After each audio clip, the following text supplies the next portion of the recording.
Seguir siguiendo el corazón y coquetear con la intuición.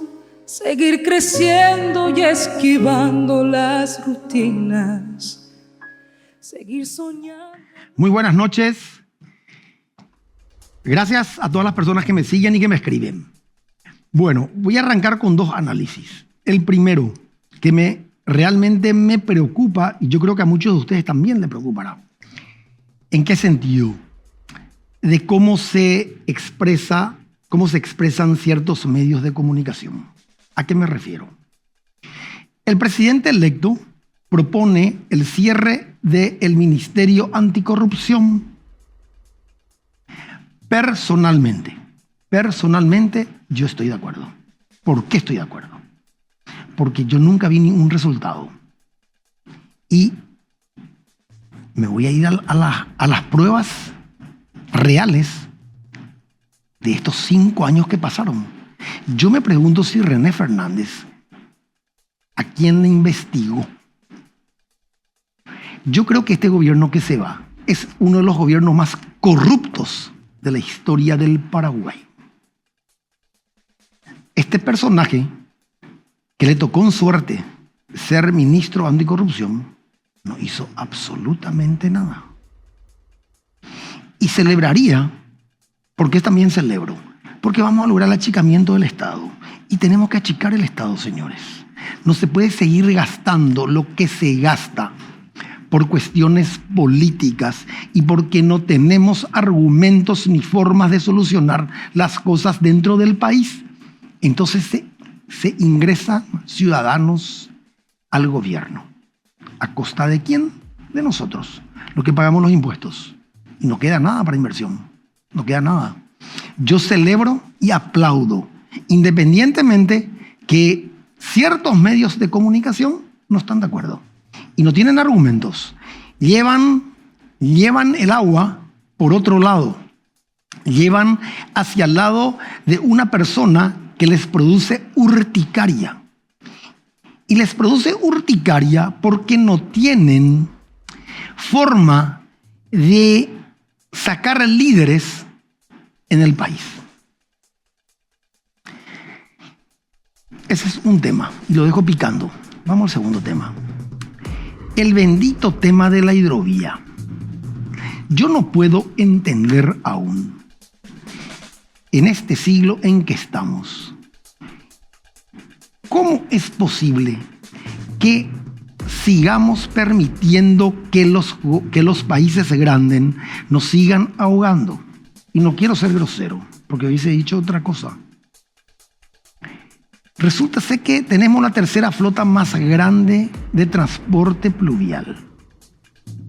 Y nos cierran a pesar de los acuerdos firmados. Igual nos cierran. Y mientras discuten las altas partes a ver cómo vamos a solucionar, porque acá hay un montón de mentiras que se manejan, primero por parte del lado argentino, que ya no saben más qué hacer y de dónde patalear para sacar plata, en donde ellos dicen que ellos tienen un trabajo de mantenimiento del río, lo cual es mentira, han demostrado los navieros eso, según estuve mirando en los medios de comunicación. Pero yo me voy a lo siguiente. ¿Cómo es posible que dentro del gobierno de la República del Paraguay nunca nadie le pone la cascabel al gato? ¿Y por qué digo esto? Los argentinos se llevaron más del 60% de nuestro territorio. La guerra de la Triple Alianza fue el genocidio más grande de la historia mundial. Parece que nos olvidamos. Y resulta ser, no termina ahí. Vamos a hablar del tema de Yacyretá. Es un tema que nunca hasta ahora vi que nadie se pronuncie profundamente. Esa es la tercera pata de mi análisis. Ustedes saben que a pesar de que muchos están en contra del acuerdo Macri-Cartes, con ese acuerdo se bajaba la deuda de 19.000 millones de dólares que tenemos nosotros, el Paraguay, en el tema de la construcción de la represa, con el gobierno argentino, a 4.000. Ese acuerdo, ¿saben dónde está? En el cajón de Alberto Fernández. Esta escrápula que dirige una república, no sé ni cómo puede dirigir, este personaje, y nos lleva para que se homologue en el Senado de la República Argentina. Bajaría nuestra deuda a 4.000. Ese fue un gran acuerdo que hizo el expresidente de la República. No termino ahí. ¿Ustedes saben a cuánto vende el Paraguay el kilowatt hora a la Argentina? Yo les voy a contar. En $11. ¿Ustedes saben en cuánto vende Argentina a Brasil el kilowatt hora? En $140. Este es el negocio de Ambrosio, como yo digo. ¿Y qué hacemos nosotros? Nada. ¿Qué hizo el expresidente de la República, Nicanor Duarte Frutos? Cuéntenme, que me cuente qué hizo en los 5 años. Calladito, calladito me veo más bonito. Pero como me veo más bonito, yo quiero saber qué hay detrás de eso. Porque algo tiene que haber. Porque no cuento, no digo, ni no lloro. Me río. Esa es la palabra. Me río del pueblo paraguayo, siendo expresidente. Muy bien. Entonces, espero que el gobierno entrante se pongan los pantalones y empecemos a apretar las tuercas para que de una vez por todas nuestros vecinos empiecen a respetarnos. Y no es tan difícil.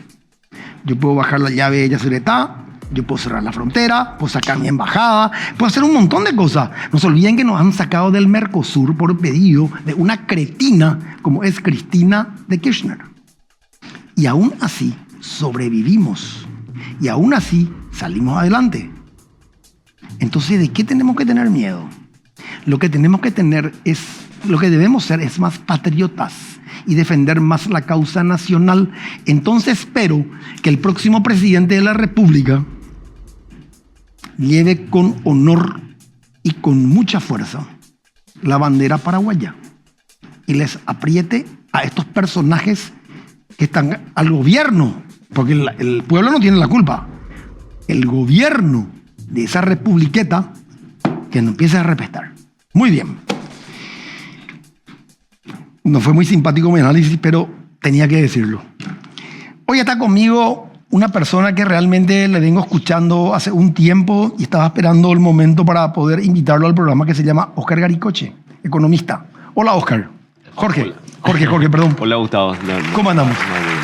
Muy bien, muy bien. Muchas gracias por la invitación acá para conversar un poco de economía, aquello que afecta a nuestro bolsillo, ¿verdad? Y que siempre es interesante ver cómo podemos ir creciendo, cómo podemos ir ajustando eso, porque como decía, eso es lo que nos impacta en el bolsillo, ¿verdad? ¿Cómo ve la economía para el gobierno que entra? Con muchos desafíos. El primer gran desafío, justamente hablando de bolsillo, es la inflación, que se viene estabilizando, pero para que la gente nos entienda. Yo compraba la plancha de huevo 22.000 hace un tiempo atrás. Eso subió, llegó a 40.000. Hoy los indicadores de inflación te dicen, mira, viene bajando, se está estabilizando el nivel de los precios, pero yo me voy al súper y la plancha de huevo está casi 30.000. Sí. Entonces, bajó con relación al precio tope que llevó, que era casi 40.000. Pero mi punto de referencia sigue siendo 22.000. Entonces, eso es un poco lo que está pasando con la gente, que cuando te dice, mira, este es el informe del Banco Central, te dice, no le creo. En realidad, el informe está bien, está auditado, organismos internacionales siempre miran, eso está bien. Pero es ese punto de referencia. ¿Y por qué eso es importante? Porque el nivel de ingreso no acompañó ese nivel de suba de precios. Hubieron años muy complicados, vino la sequía, vino la pandemia, de vuelta a la sequía. Entonces, básicamente estamos otra vez en un punto de nivel de ingreso similar al del 2018. Hemos perdido 5 años por diversas causas, pero eso tenemos que recuperar porque los precios subieron y los ingresos no. Pero yo os digo una cosa, se sigue justificando la inoperancia con el tema de la pandemia. La pandemia terminó hace 2 años. Totalmente. Ya está la pandemia, la sequía y las inundaciones parecen ser algo que van a aparecer cada tanto y que tenemos que prepararnos. Ahí está el gran desafío de que realmente esa palabra que está muy de moda, que es resiliente, sea efectivo en nuestra economía. Y hay algunos indicios muy interesantes, Gustavo. Si vos te fijas lo que fue el 2022, la tremenda caída agrícola que tuvimos del sector primario, similar a lo que tuvimos en el 2009 más o menos. Y en ese año nosotros tuvimos una importante caída de la economía paraguaya, en el 2009. Digo. Sin embargo, en el 2002 como que empatamos ese crecimiento económico. Y eso también se debe a que la economía paraguaya lentamente, pero de algún modo se fue diversificando. Hoy tenemos muchas industrias maquiladoras que van empujando y que van siendo un sostén, un nuevo motor para esa economía paraguaya, y que esos golpes que tenemos en aquellos productos tradicionales de nuestra economía, cuando no les va muy bien, tengamos otro motor con el cual podamos seguir volando. ¿Apostaría a más maquilas? Apostaría todavía más maquila por la necesidad que tenemos de generar empleos de calidad. Hay que decir que, a diferencia de un modelo centroamericano, en Paraguay las excepciones son tributarias y no laborales. En Paraguay se exige el cumplimiento de todas las reglas laborales en maquila. Me parece un modelo interesante, me parece un modelo que por fin se está instalando, al menos en cuanto a crecimiento de inversión, digo. Hace tiempo ya que viene, por supuesto, la maquila, pero en los últimos años ha mostrado un importante crecimiento. Seguiría apostando a eso, seguiría apostando a los beneficios que tiene el Paraguay. E incluso creo que ahí el gran desafío que se tiene para cumplir estos objetivos, que se habla de 500.000 empleos, es afinar un poco más qué es lo que queremos. Porque una cosa es salir al mundo a decirle vengan a invertir en Paraguay, Sí. y otra cosa es decirle en Paraguay hay oportunidades de A, B, C y D cosas. O sea, como que allanar un poco más el camino también para los inversionistas extranjeros cuando queremos captar inversión. Y eso también tiene que ver con las condiciones que generemos ahí. Porque creo que la pata de beneficios fiscales está súper claro. Paraguay es un país, además de tener impuestos bajos, impuestos fáciles. O sea, 10, 10, 10, y no tenemos muchas fórmulas raras como para hacer las deducciones de impuestos. Sin embargo, tenemos el desafío de que las demás condicionantes se hagan presentes. Cuando hablamos de las demás condicionantes, estamos hablando de infraestructura, que crecimos muchísimo en lo vial, pero donde llevamos la ruta también tenemos que llevar la energía. Exactamente. Y donde llevamos la energía también tenemos que pensar en las cuestiones sociales, ¿verdad? También tenemos que pensar en la escuela, donde van a estudiar los hijos de los obreros, donde van a estudiar los hijos de los inversionistas, los puestos de salud. Entonces creo que ese es un poco, son los desafíos pendientes para realmente establecer esa atracción de inversión. Sí, la planificación estratégica, como yo le llamo. Así mismo. Porque acá crecemos e instalamos las cosas donde queremos, no donde se debe. Entonces es un desorden un poco que lo estamos llevando adelante, y evidentemente hay gente que no se da cuenta de eso. Con tal de instalar, de hacer, hacen las cosas. A mí me preocupa el tema, ¿cómo ve el tema de la inflación? Y mira, se viene bajando, pero como te decía, lo que pasa es que el punto de referencia, ¿verdad? Uno sigue pensando en esa cesta que era asequible para el bolsillo del ciudadano, y hoy esa cesta básicamente en cuanto a alimentos se multiplicó por 2, o sea, cuesta todo el doble. Entonces, cuando hablamos de inflación muchas veces le miramos al Banco Central, y no es el único que tiene que trabajar el Banco Central. Cuando uno quiere hacer un plan de combate efectivo a la inflación, también deberíamos pensar en el Ministerio de Agricultura. ¿Por qué? Porque mucho de lo que impactó en la inflación tiene que ver con 2 elementos. Uno, el combustible. No tenemos mucho control por eso. Tenemos que ver algún tema de cómo estoquearnos mejor. Tenemos que buscar las opciones seguramente ahí con Petropar y demás, como para entrar a competir más fuerte también en el mercado. Pero por otro lado, los alimentos.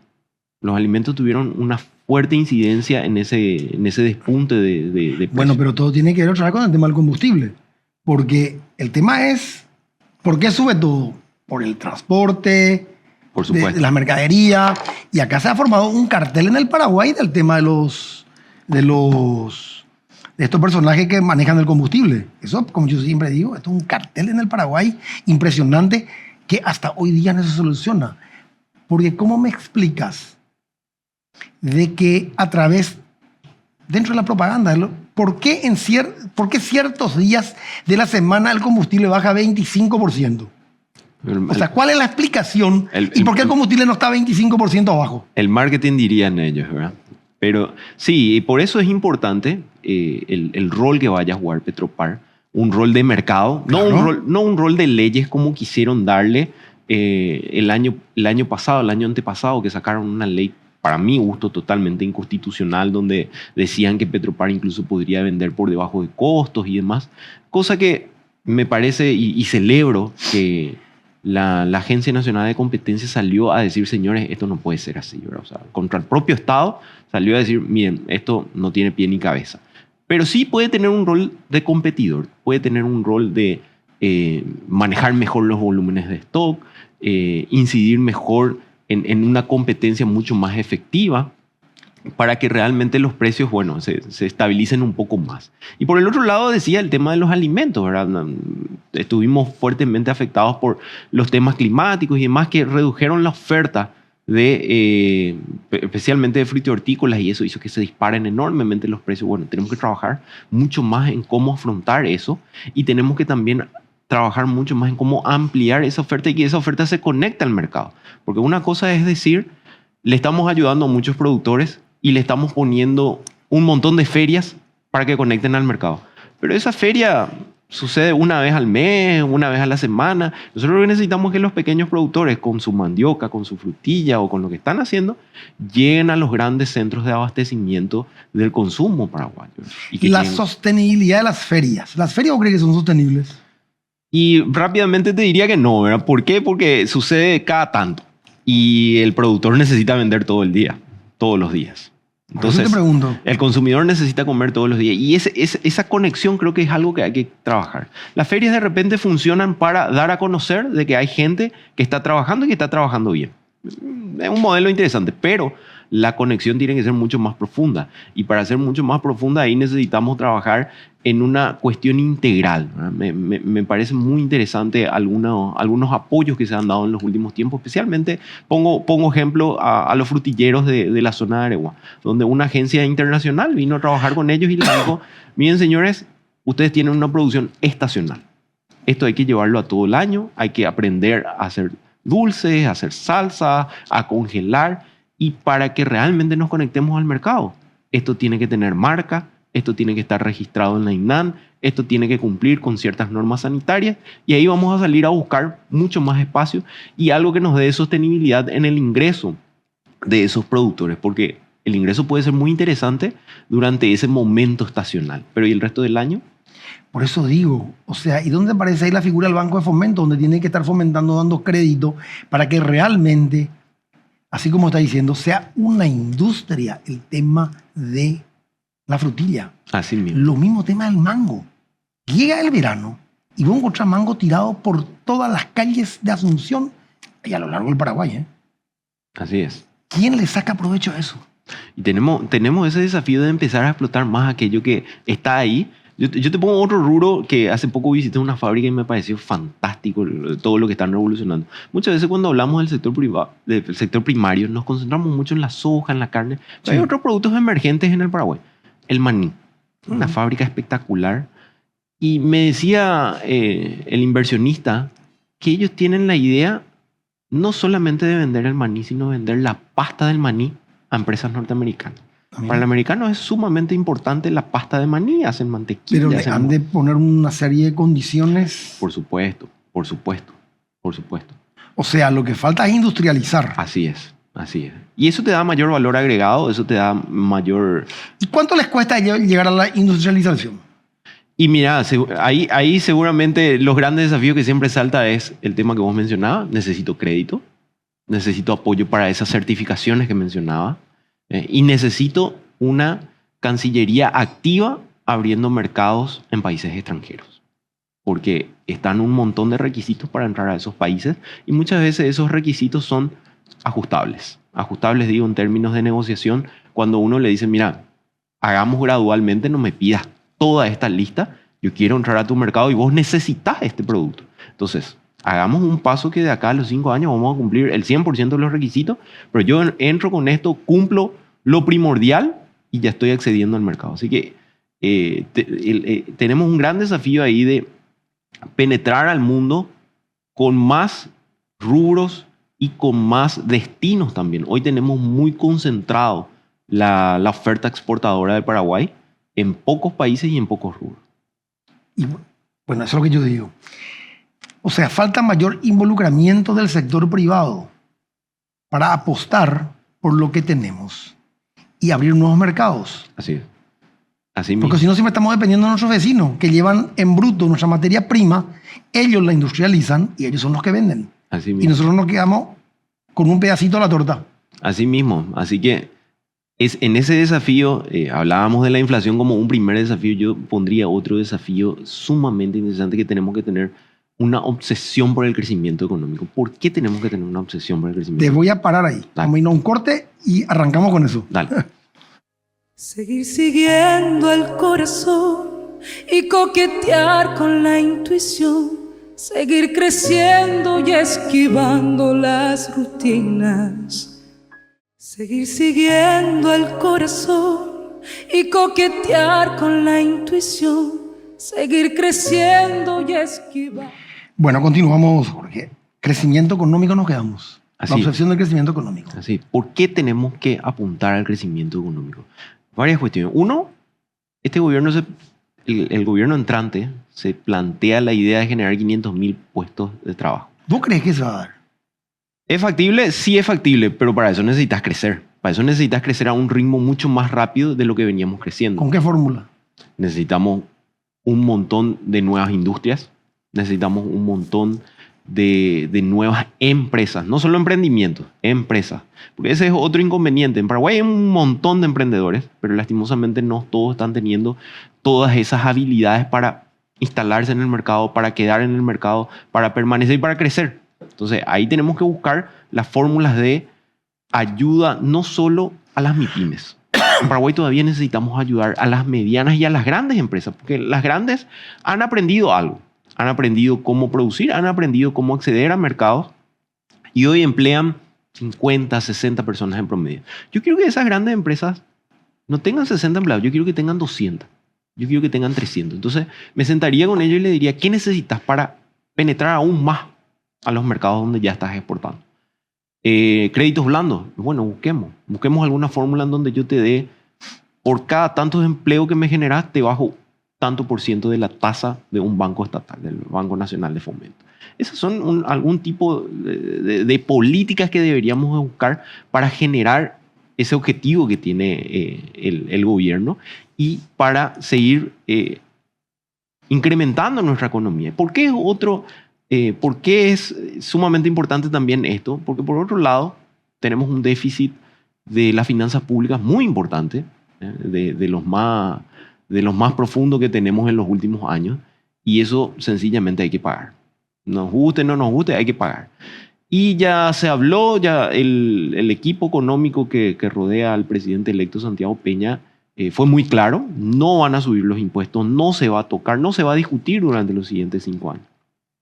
Si no tocamos los impuestos, tenemos que conseguir de otro lado toda esa plata que necesitamos. 1, para pagar lo que ya debemos. 2, sí, para seguir sosteniendo ese crecimiento de la inversión y para seguir generando aquello que nos falta. Un montón de desafíos. ¿De dónde sacamos la plata? Te estaba por preguntar. Y si no aumentas impuestos, lo otro es aumentar la recaudación. ¿Cómo aumentar la recaudación? Tiene que crecer tu economía. Pero creciendo en chiquitito nomás no te va a alcanzar. Entonces tenemos que apuntar muchísimo a ese crecimiento económico. 70% de la economía es informal. Así es. Ese es el siguiente gran desafío que tiene. Pero yo creo que por ahí empieza el desafío. Totalmente, totalmente. La economía... O sea, ¿qué hago para demostrar de que lo que vos me pagas te voy a retribuir? Va un poco por ahí, ¿verdad? A ver, siempre que tenemos que pagar impuestos uno dice, ¿para qué? ¿Por qué tengo que pagar impuestos siendo que y empieza una lista de cosas, la corrupción y un montón de determinantes? Por eso justamente no hay luego forma hoy quizás de poner sobre la mesa una discusión de ajustes tributarios. ¿Por qué? Eso tiene toda la lógica y se suma un poco lo que vos mencionás. ¿Cómo vamos a hablar de impuestos? Siendo que yo estoy cumpliendo mis obligaciones tributarias y el de al lado no. Imagínate, pensemos en cualquier empresa formal del Paraguay. Va al mercado con un producto a un precio determinado y se encuentra con el mismo producto a un precio mucho menor. ¿Por qué? Claro que va a haber una diferencia cuando una empresa no paga IVA, IDU, IRE, no paga su INAN, no paga las tasas municipales, no cumple con el IPS de sus funcionarios, por supuesto que va a tener un margen importante para reducir su precio. Y en muchos sectores esa reducción, esa diferencia de precio llega incluso al 30%. Enorme para que el consumidor decida ir por esas cuestiones informales. Eso hay que atacar porque genera una distorsión enorme, genera un mercado desleal terrible que hoy está afectando a las empresas formales. A justamente esas pocas empresas que sí cumplen las cosas están siendo afectadas, están reduciendo personal que justamente tenía esa cobertura de protección social, que es sumamente importante porque ¿qué es lo que sucede muchas veces con la población? Se enferma uno y no tiene protección social Sí. y no tiene cómo afrontar esos gastos de salud que suelen ser sumamente importantes. Entonces, tenemos que tomar conciencia de que no solamente es un precio más barato lo que a veces uno encuentra en el mercado. Y me refiero con esto al tema del contrabando. Te estaba por decir. El tema del contrabando es algo que hay que tomarlo muy, muy en serio y tiene que estar en la agenda prioritaria de los temas económicos del gobierno. Acá nos escupimos en el plato. Así mismo. Así mismo. En vez de Entonces, proteger la industria o lo poco que hay de producción local, sí, entra el contrabando, pero como queso. así mismo. Porque si no, ¿cómo vamos a hablar de crecimiento económico? Pensemos si uno de nosotros mismos fuese un empresario, ¿cómo uno sacaría más plata del bolsillo y apostaría a un crecimiento de su producción, siendo que está en un mercado de competencia totalmente desleal? Pero acá hay una componenda luego que encuentra el negocio en el contrabando dentro del gobierno nacional. Y digo con todas las letras, porque no puede ser, hermano, que te entren camiones y camiones y vos sos ciego, sordo y mudo. Espera tampoco. Es lo mismo que estás aplicando el tema de Yacyretá. Así es. O sea, pasaron 5 años y el director, él es cieguito. ¿Verdad? O sea, ¿qué hacemos por el país? Y ahí está también la presión que pueda tener el Ejecutivo, porque me consta que hubieron un montón de denuncias de la Dirección Nacional de Aduana y la mayoría fueron desestimadas en el Poder Judicial. Entonces, contrabando es contrabando. Si hay que clarificar las leyes, clarifiquemos las leyes. Si hay que clarificar qué es lo que es un tráfico vecinal fronterizo y qué es lo que es esto y qué es lo que es el régimen de pacotilla, hagámoslo. Pero el impacto que tiene en la industria nacional y en el empleo formal es altísimo. Y eso tiene que ser realmente dimensionado porque se nos está yendo de las manos.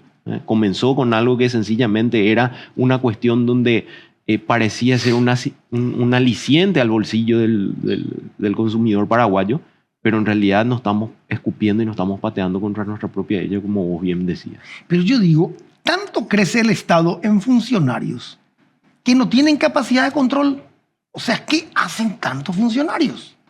Y es una buena pregunta para trasladar a toda esta gobernanza que hoy se quiere establecer. Comienza yo diría, con un pie derecho. Le doy mi voto de confianza al gobierno entrante en el sentido de que entraron y empezaron a optimizar con este tema de las fusiones de ministerios y demás. Así que creo que tienen ese gran desafío de optimizar no solamente los nombres de las instituciones, no solamente decir, bueno, ahora tenemos un Ministerio de Economía y fusionamos 2, 3 cosas, sino que hacer funcionar esa institucionalidad, ¿verdad? De decir, ok, ya tenemos una cantidad de funcionarios. Claro. ¿A dónde le pongo a este? ¿Cómo hago esto? ¿Cómo fortalezco? Se está discutiendo y entiendo que van a meter una ley, el tema del comité del contrabando, creo que se llamaba COIA, algo así, donde estaban una veintena de instituciones y se reunían una vez al mes. ¿Para qué? Los resultados no son necesariamente efectivos. Entonces, justamente van a tratar de decir, mira, no hace falta que tenga una veintena de instituciones, sino que cada uno tiene que cumplir su rol. Así que esperemos que eso avance y que realmente funcione, ¿verdad? Porque cuando me preguntan, che, ¿va a funcionar el Ministerio de Economía? Le digo, mira, en cuanto al papel es fantástico, lo que están haciendo es muy lindo, están tratando de optimizar tiempo, seguramente en la medida que transcurran los años también van a reducir personales porque no van a necesitar 3 jefes de gabinete, no van a necesitar 5 asesores jurídicos, van a ir optimizando seguramente también personales. Pero eso se tiene que plasmar después en la realidad, ¿verdad? El papel está fantástico, así que le damos ese voto de confianza y espero que vaya teniendo los resultados que queremos. Es que yo veo, escucho y siento que hay, o sea, todos tenemos una esperanza muy grande en el gobierno que inicia. Sí. porque vamos a salir de un modelo perverso, catastrófico, como yo le llamo, que se está yendo y que no nos dejó ningún ejemplo ni una huella de lo que tenemos que hacer para mejorar. Todo tenemos que hacer para mejorar. Retrocedimos, yo creo, 5 años. Retrocedimos. Porque en lo poco o bueno que se hizo en el otro gobierno, esto se encargó de reventar todo.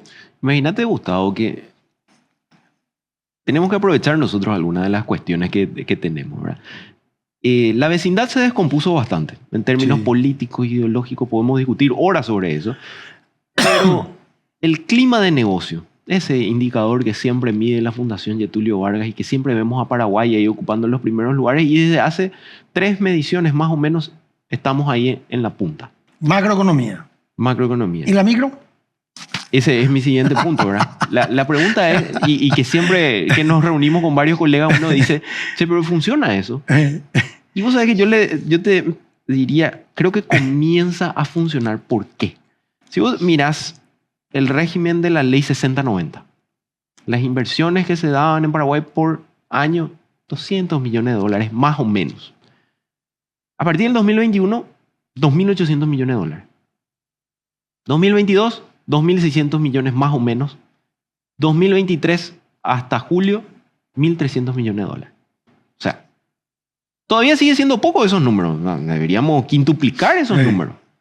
Pero pasar de 200 a 2.800 es un salto importante.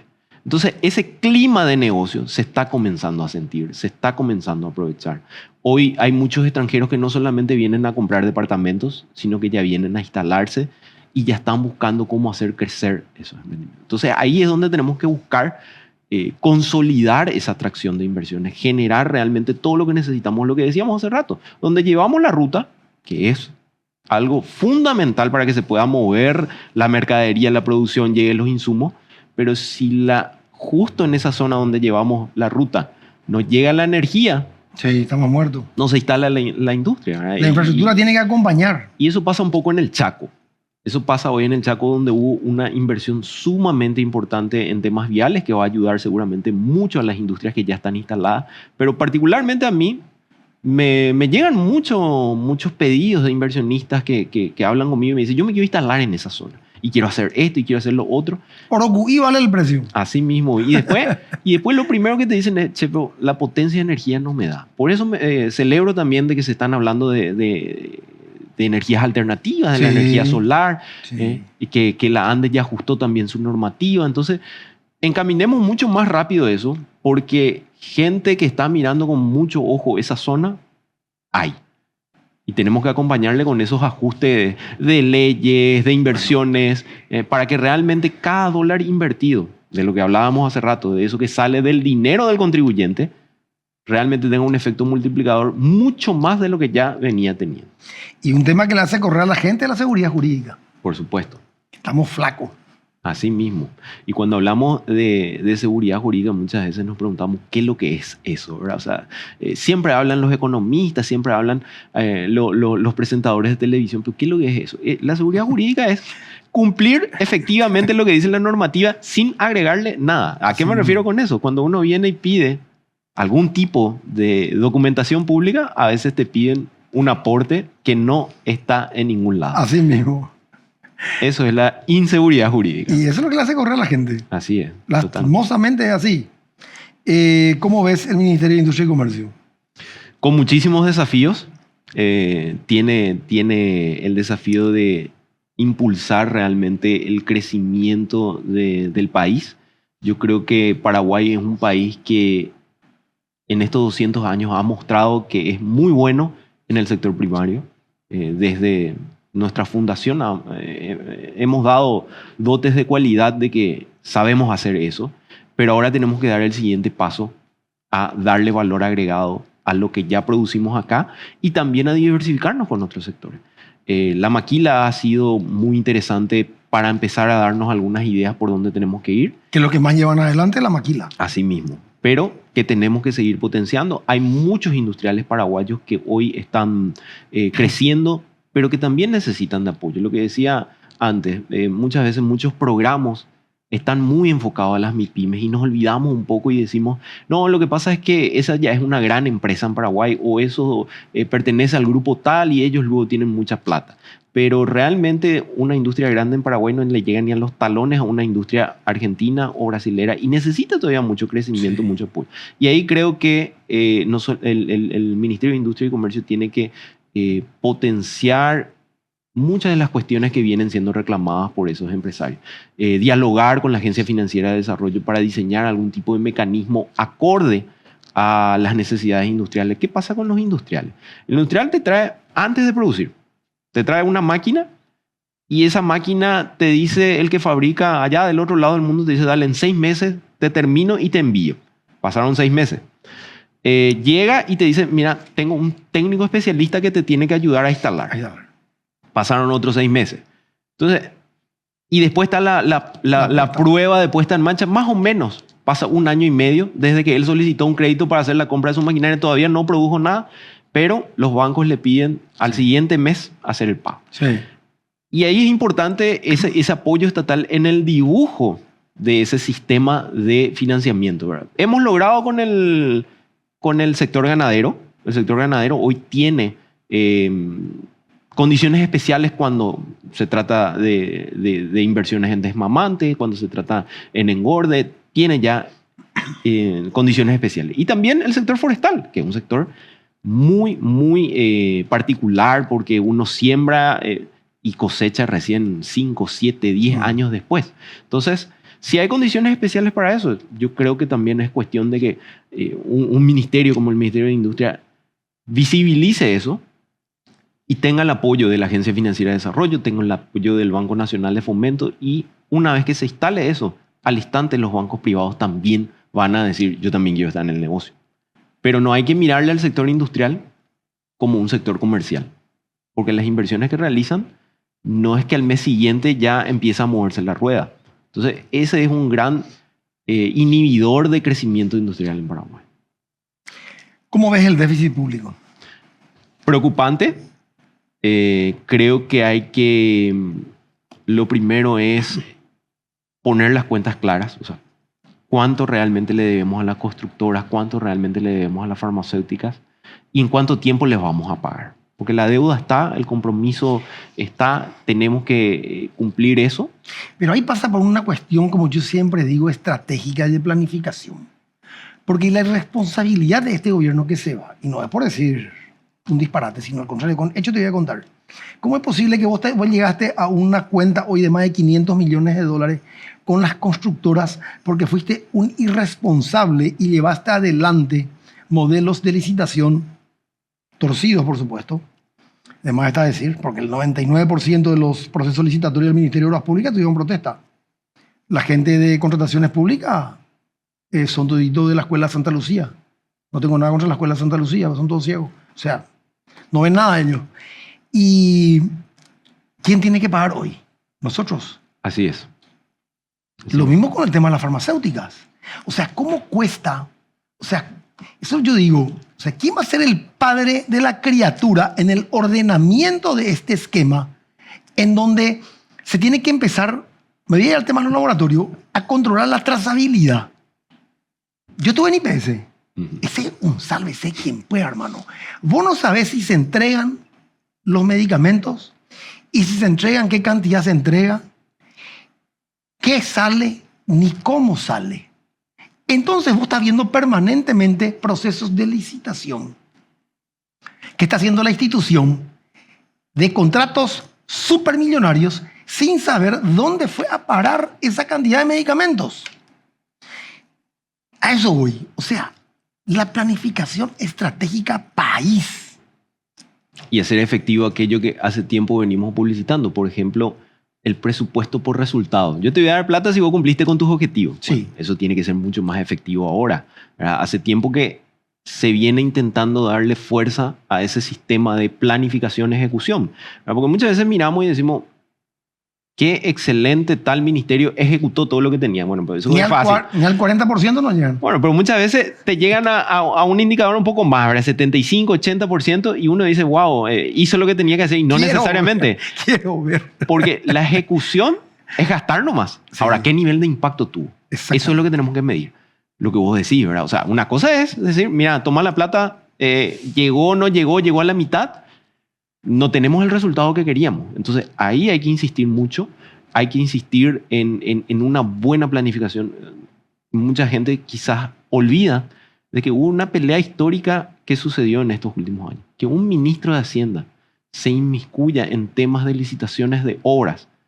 Es algo un poco sacado Sí. de las ordenanzas institucionales, pero muy preocupado. Claro. Este ministro, Arroyo envió una nota y le dijo suspendan ya todas las licitaciones porque no vamos a tener plata. Y sí. Y eso ocurrió- ¿qué voy a hacer? Más o menos a inicio del 2021, si mal no recuerdo. 2020. 2020. Noviembre del 2020. Noviembre del Octubre, noviembre del 2020. Imagínate. Y bueno, Tapa de diario, ¿eh? sí. Fue una pelea histórica, pero que bueno, ahora parece que tenían razón.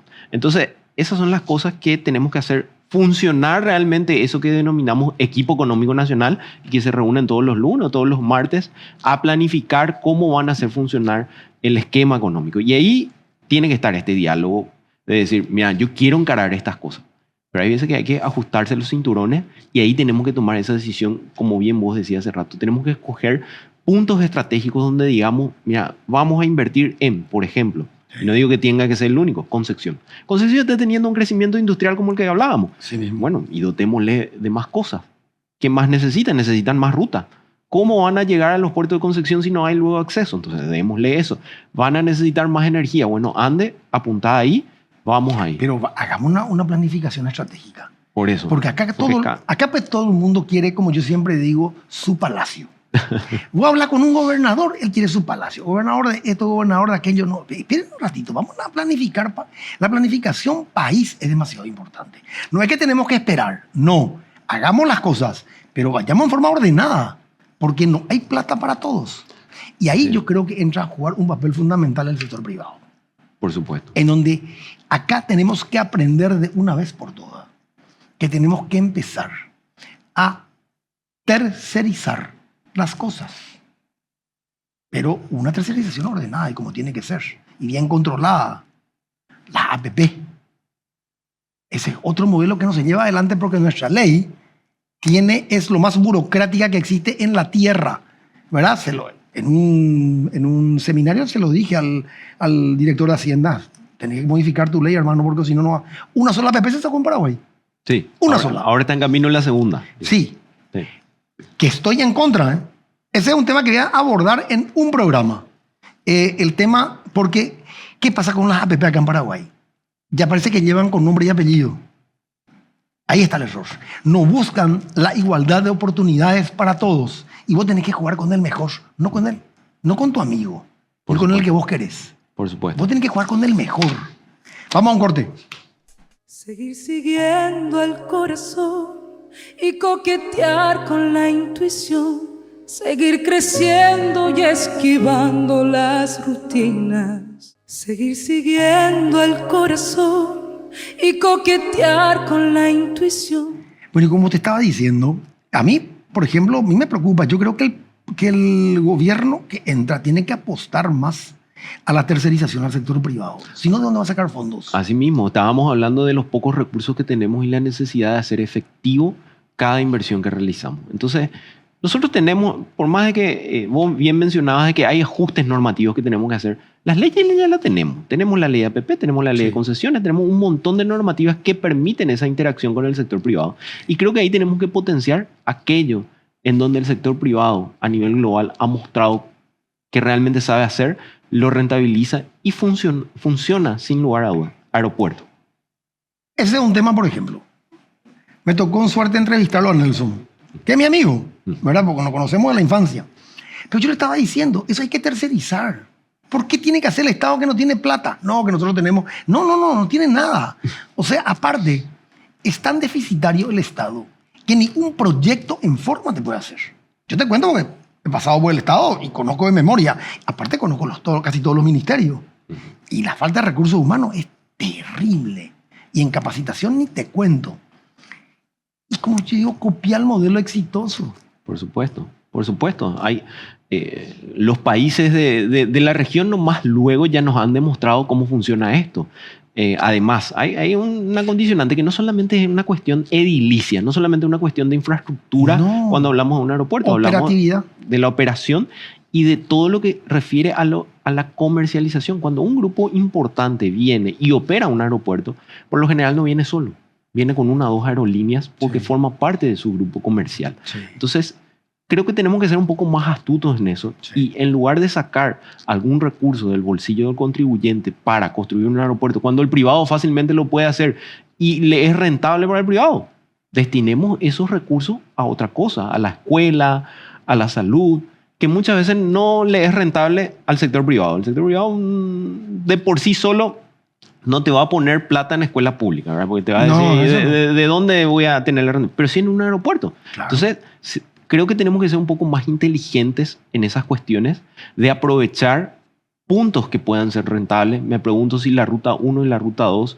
lo miramos con mucha satisfacción para decir esto puede ser rentable a partir de los peajes y ayudarnos a pagar todo este proyecto que se está haciendo. Probablemente hay otras rutas, la ruta 3, claro. ¿Por qué no pensar en algunos esquemas de mantenimiento? Porque hicimos un montón de inversiones viales, pero eso hay que mantener. Y probablemente hay esquemas donde a partir del peaje un sector privado te puede decir, mira, yo te tomo esto por 10 o 15 años y te mantengo. Pero calcula que ese es un tema que yo vengo diciendo hace más de 7 años. 7, 8 años, ¿no? Hace que estoy diciendo que los procesos de licitación que lleva adelante el Ministerio de Obras Públicas y Comunicaciones está perimido en el mundo. Tiene que desaparecer. Yo lastimosamente todavía no puedo hablar con la nueva ministra. Vamos a ver qué hace. Quiero ver con qué piel me aparece el animal, como diría mi abuelo, a la hora de la verdad. Pero hoy tiene que modificar totalmente. Hoy los llamados tienen que ser proyecto, construcción, control y mantenimiento. O sea, completo vos tenés que hacer. Sí. Y te sumo una cosa más. Y me más. olvido.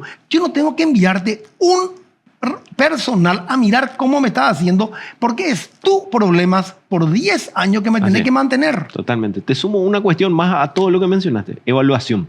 ¿Por qué la evaluación? Y vos, como estás en el rubro, seguro conocés que en otros países, cuando uno se presenta a la licitación, tiene un ranking. Sí. Y en ese ranking te dice, che, pero por más de que este me hizo una propuesta técnica y económica muy buena, su ranking es muy malo y te castigan al momento de licitar. ¿Por qué? Porque ya entregaste una ruta deficitaria, ya entregaste un puente que se cayó. Sin embargo, te presentás como si nunca nada hubiese pasado.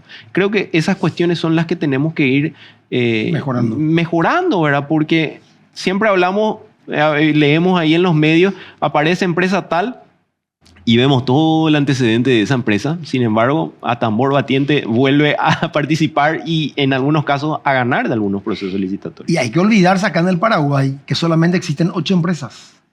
Ese es otro de los grandes problemas, el amiguismo. ¿Cómo queremos direccionar? Acá todo se direcciona. Esas son una de las cosas que yo estoy en contra. El direccionamiento en los procesos licitatorios. Y en todo en general pasa, ¿eh? Sí, o sea, sí. En las provisiones, en un montón de cosas. O sea, por eso que el trabajo que yo creo que tiene que dar y las muestras que tiene que dar este gobierno que entra tienen que ser muy claras. Porque hay demasiada esperanza. Totalmente. Siempre que comienza algo nuevo, las esperanzas se renuevan. Así que yo creo que ese es el mensaje claro de parte de la ciudadanía. Paraguay está pasando por un proceso, diría histórico, diría algo que hasta con una cuestión divina se nos presentó, ¿verdad? Con todo esto que estábamos hablando y que muchas veces nos plagueamos. Igual la gente nos sigue mirando y nos dice, che, qué buen lugar venir, qué buen lugar para ir a invertir Paraguay. Bueno, pero eso hay que materializarlo. A mí me gusta cuando amigos argentinos me preguntan cómo puedo ir para instalarme en Paraguay. Hay opciones de trabajo, pero no solamente quisiera que eso se vaya materializando mucho más. Sí. Entonces, hay que aprovechar ese momento, hay que aprovechar la coyuntura positiva, hay que hacer que esos buenos indicadores macro que tenemos, algunos de los cuales ya estuvimos discutiendo si están bien o están mal, pero esa base que tenemos que realmente usar de trampolín y no solamente usarlo como un lindo discurso de PowerPoint que las autoridades e incluso quien te habla muchas veces en varios foros usamos eso como propaganda país y decimos miren lo lindo que es, pero tenemos que materializarlo. Así que ese es el desafío que tenemos con todo esto que mencionamos. Tenemos que realmente cortar las cuestiones que afectan de manera negativa, tenemos que cortar esas cuestiones de economía informal, las cuestiones de corrupción, porque si no, las cuestiones de inseguridad jurídica, Sí. porque si no, nos vamos a encontrar dentro de 5 años de vuelta en algún programa y vamos a hablar de lo mismo. Yo quisiera que cuando nos volvamos a encontrar, Gustavo, estemos hablando de otra cosa, ¿verdad? Estamos hablando de las grandes ganancias que el país tiene. Sería lo ideal. Por eso yo siempre digo de que las cabezas que forman parte del Ejecutivo tienen que estar más sobre la gente que en sus propios escritorios. Tienen que salir. Vos estuviste con un tema de la producción flexible, con el tema de los confeccionistas, según vi. Así mismo. Por ejemplo, tenemos que potenciar eso. Por eso digo, los ministros tienen que estar más en la calle. Tienen que estar más en la gente. Te cuento rápidamente esa historia.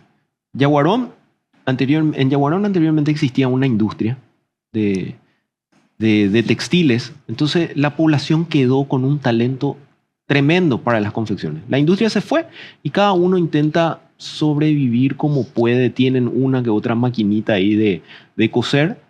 A algunos les fue mejor, a otros están ahí peleando, pero el talento lo tienen. Ajá. Ahora, ¿qué les falta? Por supuesto, Crédito. el acceso a crédito, pero también el manejo empresarial. También. O sea, en la industria textil hay todo un sistema que incluso es cronometrado. O sea, las grandes empresas te dicen, mira, esta producción se tiene que terminar en tantos minutos. Y el término flexible que ahora se está usando tanto dentro de muchas industrias es Sí. la capacidad de readaptar tu Exactamente. línea de producción. O sea, Sí. vos estás haciendo toalla y alguien te llama y te dice, necesito media. Claro. No hay problema, ajusto Sí. 2, 3 cosas, toma la media. Como el caso de las batas, que caso hacían de las pantalones y batas. se fueron a hacer bata. El caso de la bata y una cuestión justamente que sale de Yaguarón y que muestra la fortaleza en cumplir una industria nacional. Ustedes se recordarán el tema Odesur y los muñequitos que Sí. tuvieron tanto éxito. Sí. Eso salió de Yaguarón, de una de las empresas de Yaguarón. Incluso, si ahondamos un poco más, ahí vamos a encontrar que el gobierno hizo unas compras de China con estos muñequitos y no llegaron a tiempo. Y la industria nacional de Yaguarón, confeccionistas especializados que necesitan apoyo, Sí. solucionaron el problema rápidamente. Calculados. Así que, ¿cuánto potencial hay en el país que necesitan un poco de estos apoyos integrales? Y hay que Bueno, creer, Jorge. hay que creer, hay ¿Verdad? capacidad, hay talento. Hay que estar con ellos. Totalmente. Y como yo siempre digo, en toda la diversidad que hay. O sea, ese es un tema, como estábamos hablando de otras cosas. Y por eso yo creo que el papel de este gobierno es, o sea, primero, entraron con la vara muy alta. Vamos a estar mejor. Así es. Y eso compramos toditos.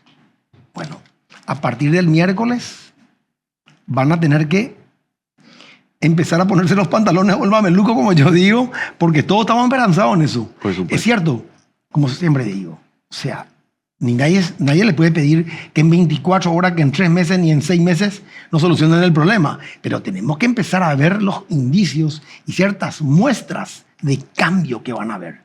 Y otra cosa que yo digo, hay que hacerle ver a la gente para que vuelva a tener miedo en el robo, porque en el Paraguay se perdió el miedo a robar y todo el mundo afana y nadie se va preso. Quiero ver si este gobierno a quién le investiga. Quiero ver. Así es. Así es. Y mira, ahí también el desafío que quiero dejar es que tenemos muchas esperanzas en un gobierno entrante, pero creo que el rol activo de los demás ciudadanos también tiene que ser. Sí. Tenemos que ser partícipes del cambio. El sector privado, a lo largo del programa vos mencionaste, es fundamental. Muchas veces hablamos de los grandes plagueos que tienen algunos grupos, pero en realidad ese plagueo también tiene que convertirse en propuestas. Celebro que algunos gremios ya lo han entendido y suelo escuchar a sus representantes diciendo, nosotros queremos colaborar con esto, o nosotros estamos haciendo lo otro, o nosotros estamos generando capacidades para las MIPYMES.